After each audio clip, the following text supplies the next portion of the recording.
Bonjour et bienvenue à ce nouveau numéro du Club Éco, un Club Éco qui s'inscrit dans le cadre de Smart City Bordeaux, premier forum consacré au Smart. Aujourd'hui, je reçois Jacques Bouin, vous êtes directeur général du Crédit Agricole Aquitaine.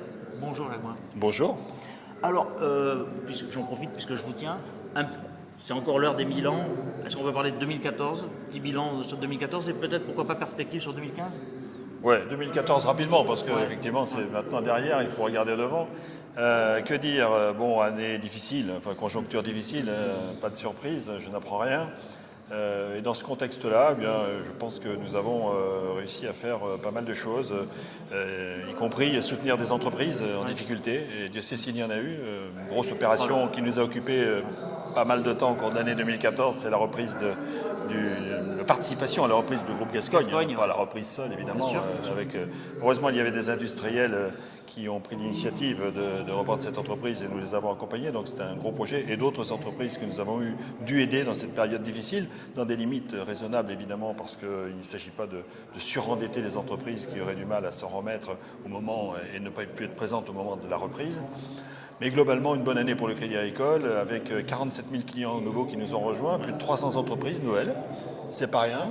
Vous attirez les entreprises, donc vous ne faites pas que les aider, contrairement d'ailleurs à ce qu'on entend parfois, vous les aidez, c'est le cas, ça a été le cas de ce gros dossier Gascogne, mais elles vous rejoignent. Voilà, nous, c'est-à-dire probablement que cette action que nous menons auprès des entreprises est connue et du coup, pas mal d'entre elles viennent nous rejoindre. Donc voilà pour le monde de l'entreprise.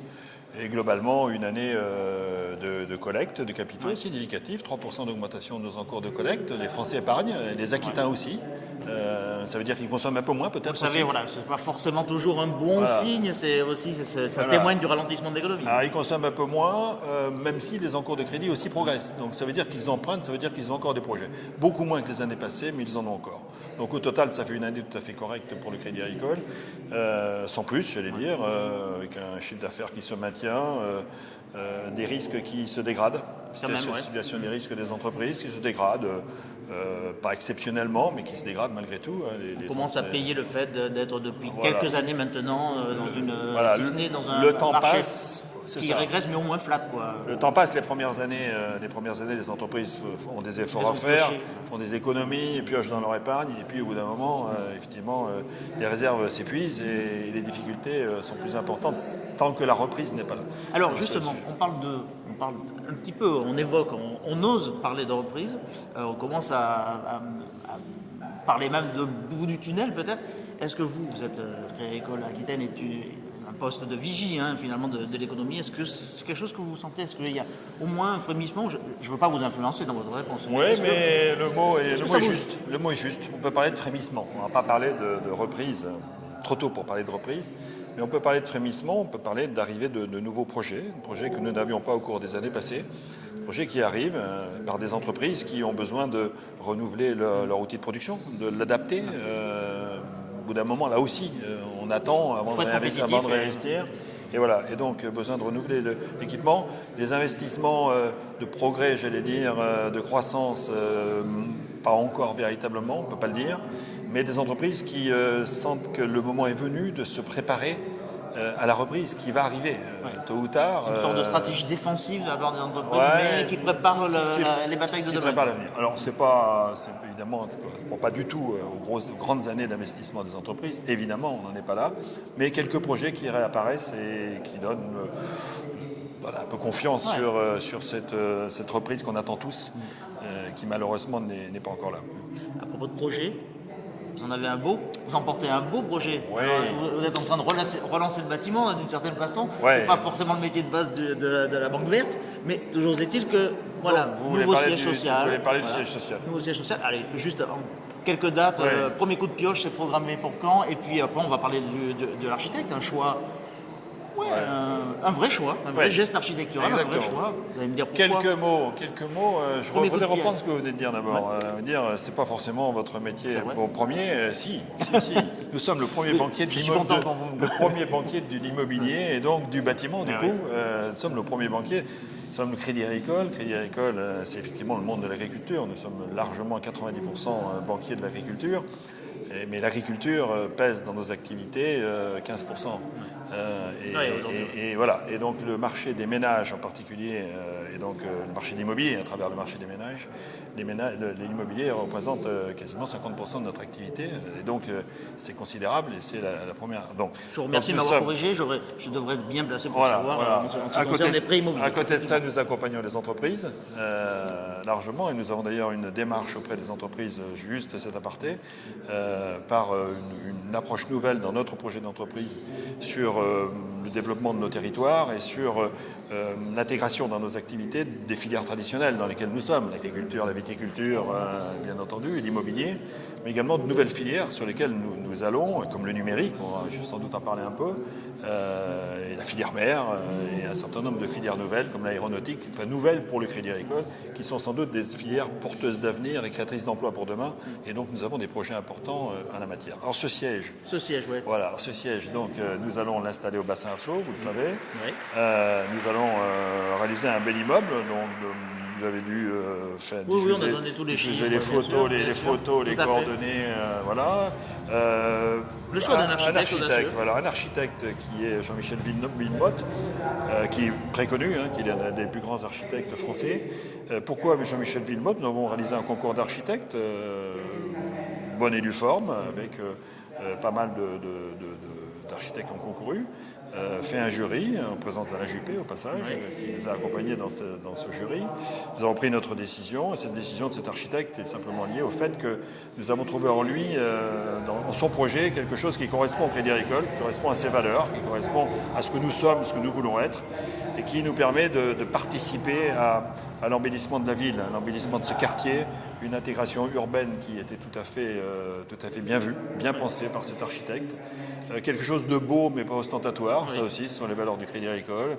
Être vu, c'est important, première banque de la région. Pouvoir bien voir, avoir aussi une vue, un ensemble fonctionnel pour les collaborateurs, un peu de végétation, de la verdure autour de la banque verte, capacité à faire un espace des entreprises du vin à proximité de la Cité des civilisations du vin. Bref, un ensemble qui nous a été proposé qui correspond assez bien à ce que nous sommes, à ce que nous voulons être. C'est se poser sans s'imposer, finalement.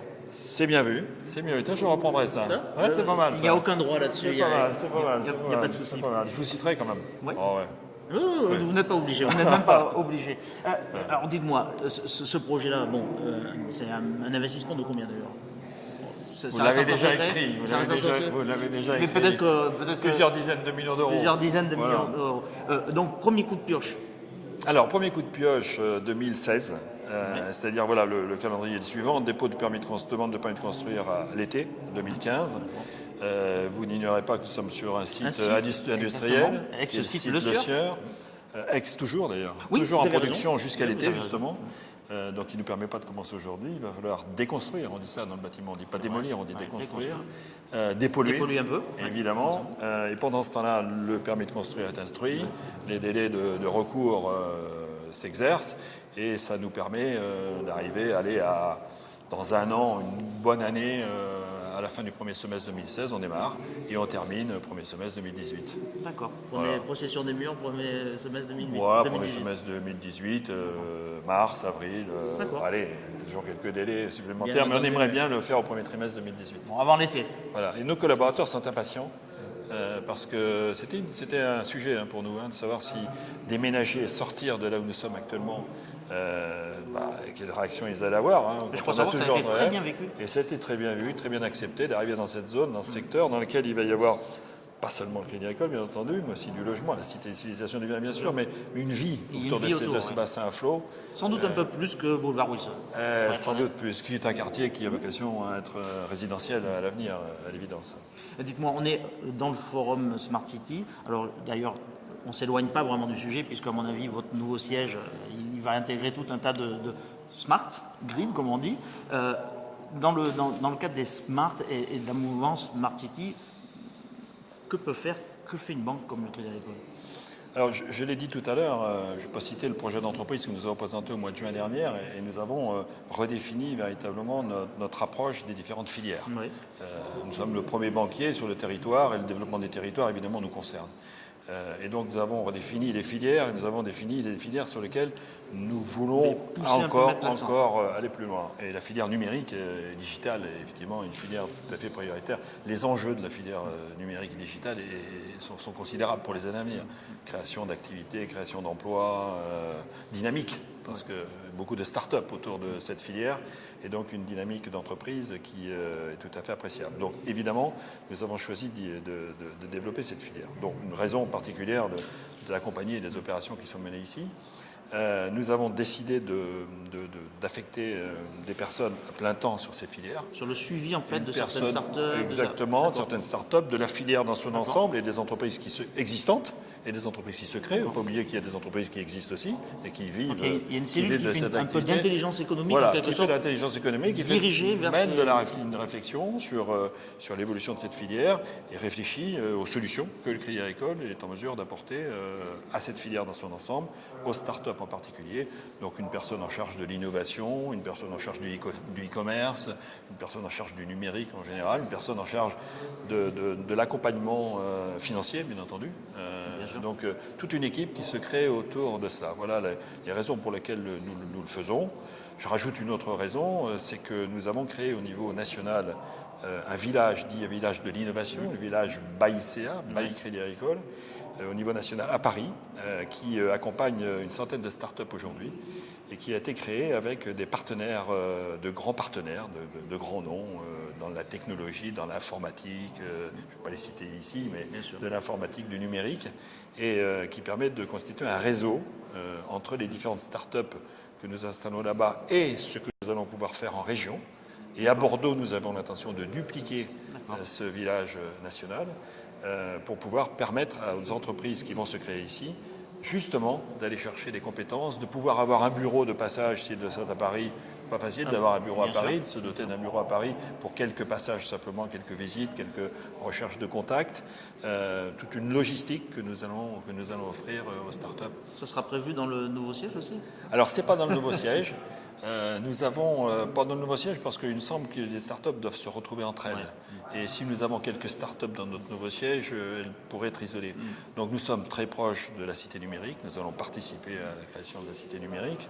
Nous sommes évidemment investis dans la French Tech, nous sommes à Darwin, nous sommes partout où les startups s'installent. Nous sommes en relation avec Julien Parou. Nous avons énormément de relations dans ce secteur-là, de Concours Mania, effectivement. Et donc nous avons énormément de relations avec ces gens-là. Et donc c'est un peu ce village que nous voulons créer, dont on n'a pas décidé d'ailleurs où il allait être. Et la question, est-ce qu'il doit être tout le monde doit être à un seul endroit? On est dans le numérique, les réseaux se constituent, on peut très bien imaginer que les entreprises soient dans des endroits différents, là où elles pensent utile d'être, et les mettre en connexion, en relation avec les autres start-up de la région et avec les start-up parisiennes que j'évoquais tout à l'heure, grâce aux liens que nous allons pouvoir établir. C'est le fameux réseau que le CA est en train de construire. Tout à fait ça. Jacques, bon, on s'éloigne un tout petit peu du numérique, mais pas que. Je ne peux pas vous laisser partir sans évoquer un fait d'actualité, je veux dire, quotidien. En tout cas, ça se passe ce soir. Vous lancez une filière mère, une agence dédiée à la filière mère à Arcachon. Voilà. Donc nous avons, on est dans la même logique. Vous l'avez évoqué un petit peu tout à l'heure. On est dans la même logique. La logique que nous avons, c'est le plan à moyen terme, notre projet d'entreprise qui s'appelle Défi Aquitaine. Et donc nous voulons relever un certain nombre de défis et d'accompagner des filières. Il y en a le numérique bien entendu, mais la filière mère est une filière tout à fait importante dans la région, compte tenu du littoral que nous avons. Et le Crédit Agricole est assez bien placé pour ça. Alors nous sommes déjà dans la filière mère, nous sommes un banquier important de l'ostréiculture, déjà en particulier, c'est proche de l'agriculture de la mer. Mais dans la filière mer, il n'y a pas que l'ostréiculture, il y a la pêche dans son ensemble, il y a la plaisance, il y a les chantiers navals, on pourrait ajouter le tourisme, on pourrait ajouter tout ce qui vit de cette activité-là. Et nous avons décidé, là aussi, d'investir davantage dans cette filière, d'aller plus loin que ce que nous faisons aujourd'hui avec les ostréiculteurs. Et nous avons désigné 4 personnes qui vont travailler au contact de ces entreprises qui ne sont pas forcément clientes aujourd'hui, avec lesquelles nous pouvons développer des relations. Des services dédiés, des produits dédiés. Des services dédiés. Alors, on est en construction, on lance. Nous avons confié à une équipe d'étudiants de Ketch une réflexion sur le sujet, un inventaire de la situation, quel est le marché, quels sont les besoins, quelles sont les entreprises existantes dans cette filière, et regarder là où nous sommes, là où nous ne sommes pas, pour arrêter une stratégie et définir les actions que nous allons mener pour accompagner le développement de cette filière avec l'équipe dont je viens de parler.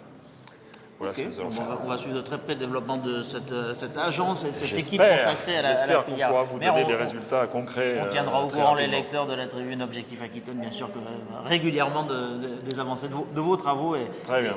et notamment de votre présence sur cette filière. Jacques Moin, il ne me reste plus qu'à vous remercier.